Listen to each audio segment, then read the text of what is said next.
Halo semuanya, nama saya Ida Amalia, saya dari Prodi Manajemen.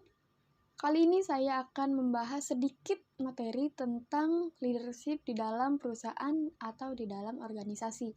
Disimak penjelasannya ya teman-teman. Baik, yang pertama ada pengertian leadership.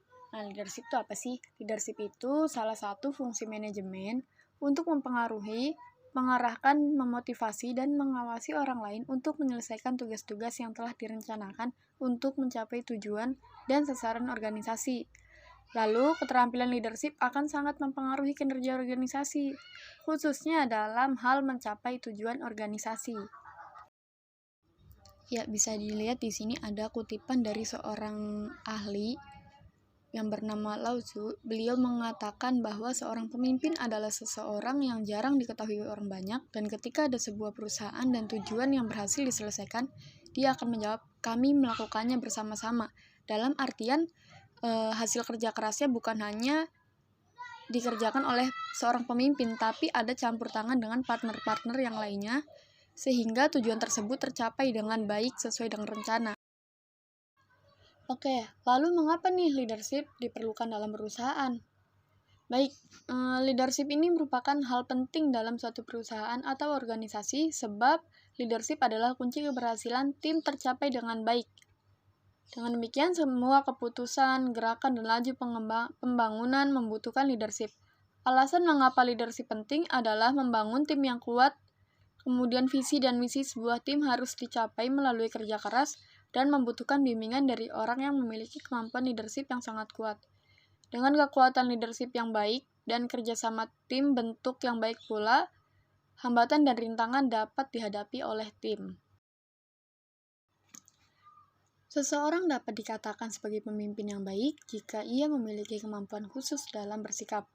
Lebih lanjut, ini ada sejumlah sikap dan keterampilan yang diperlukan untuk menjadi seorang leader. Yang pertama adanya keterampilan sosial.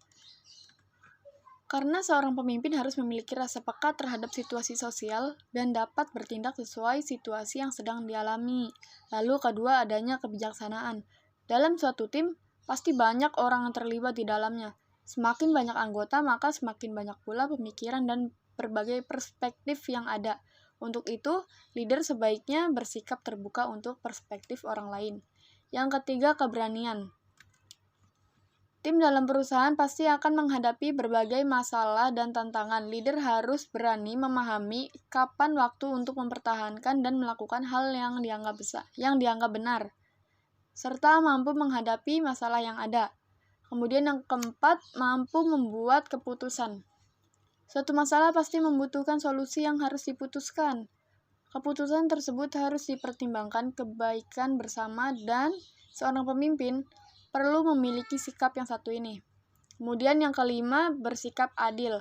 Karena pemimpin harus adil dalam pembagian tugas, dalam memperlakukan partner-partner atau bawahan-bawahannya, mereka harus adil. Selanjutnya, cara menemukan skill leadership di perusahaan. Karena dianggap sangat penting, sebaiknya setiap individu, terutama pihak manajer, berusaha untuk menemukan skill leadership dalam diri masing-masing. Selain akan menguntungkan perusahaan dalam mencapai tujuan, memiliki skill leadership juga menguntungkan bagi sebuah individu. Skill leadership yang kuat dalam individu akan membuat seorang individu tegar dan lihai dalam mengatasi masalah di hidupnya. Adapun cara menumbuhkan skill leadership antara lain sebagai berikut. Yang pertama adalah berlatih disiplin. Mengembangkan disiplin dalam kehidupan profesional dan pribadi adalah suatu keharusan untuk memiliki skill leadership yang efektif, sekaligus untuk menginspirasi orang lain ikut menjadi disiplin. Orang akan menilai kemampuan dan kredibilitas dengan sikap disiplin yang diperlihatkan di tempat kerja. Kemudian, tunjukkan disiplin di tempat kerja dengan selalu memenuhi tenggat waktu, menepati janji, dan mengakhiri pertemuan tepat waktu. Jika merasa kesulitan untuk disiplin, cobalah dari hal kecil seperti bangun pagi dan berolahraga setiap hari, kemudian rutin membersihkan rumah, dan sebagainya. Ketika kita sudah terbiasa untuk mengerjakan dan disiplin terhadap hal kecil, maka seorang individu akan terbiasa untuk mengerjakan hal besar yang lainnya. Yang kedua, menginspirasi orang lain. Menjadi seorang leader berarti secara tidak langsung membuat seseorang individu menjadi bagian suatu tim. Seorang yang ditunjuk sebagai leader atau leader harus dapat memotivasi dan menginspirasi orang-orang yang bekerja untuk berkolaborasi sebaik mungkin. Ketika seorang anggota tim membutuhkan dorongan atau bimbingan, tawarkan itu. Terkadang yang dibutuhkan seseorang hanyalah seseorang untuk mendengarkan dan bersimpati. Begitu, teman-teman. Yang ketiga, berdayakan rekan tim. Memberdayakan tim bisa melalui memberikan kepercayaan atau delegasi tugas kepada individu yang lain. Tidak mungkin suatu pekerjaan mampu dihadapi sendiri. Mendelegasikan tugas kepada orang lain tidak hanya membantu pekerjaan untuk cepat selesai, tetapi juga memberdayakan orang lain di tim dan melatih skill orang lain tersebut. Yang keempat, menetapkan tujuan yang kuat. Visi dan misi termegah tidak akan pernah berhasil jika tidak adanya tujuan yang kuat untuk merencanakan jalan untuk sampai ke sana. Saat seorang individu mengembangkan keterampilan leadership, investasikan waktu untuk mengklarifikasi tujuan dan memperkuatnya.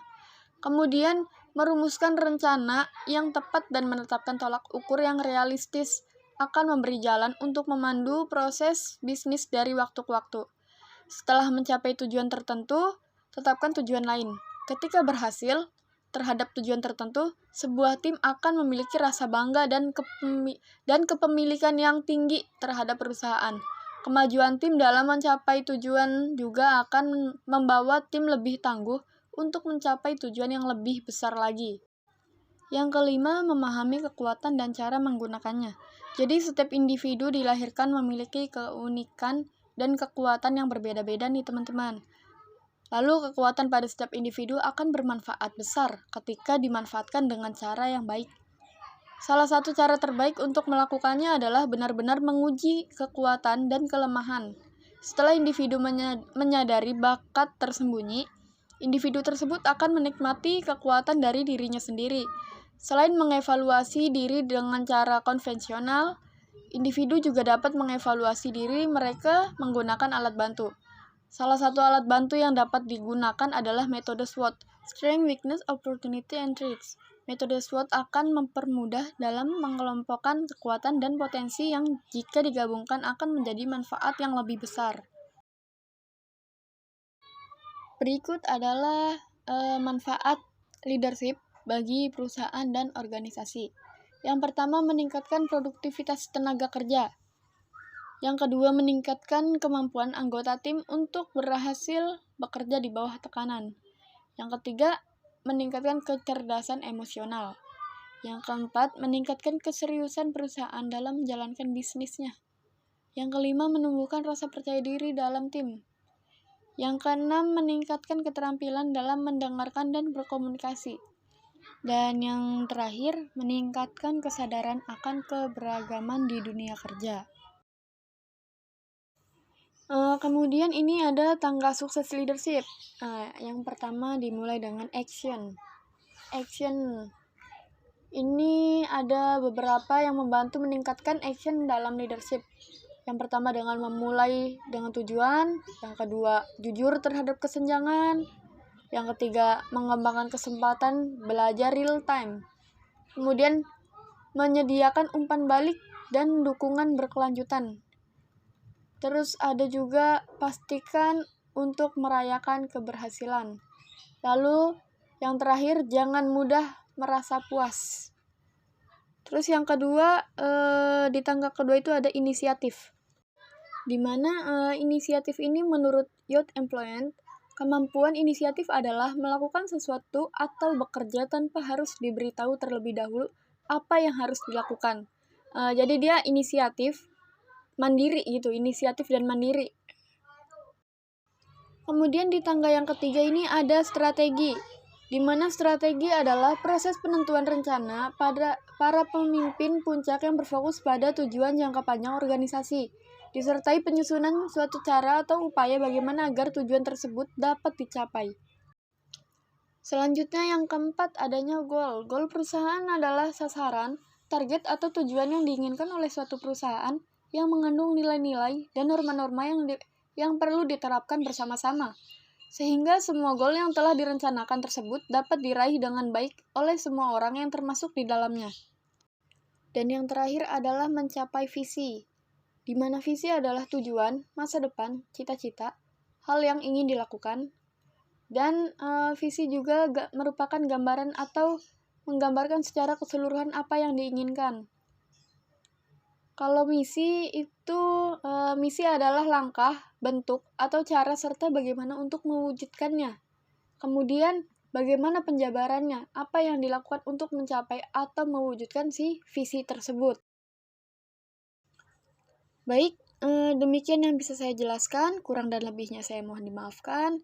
Jika ada kata-kata yang salah juga saya mohon maaf, karena saya masih dalam proses pembelajaran. Terima kasih.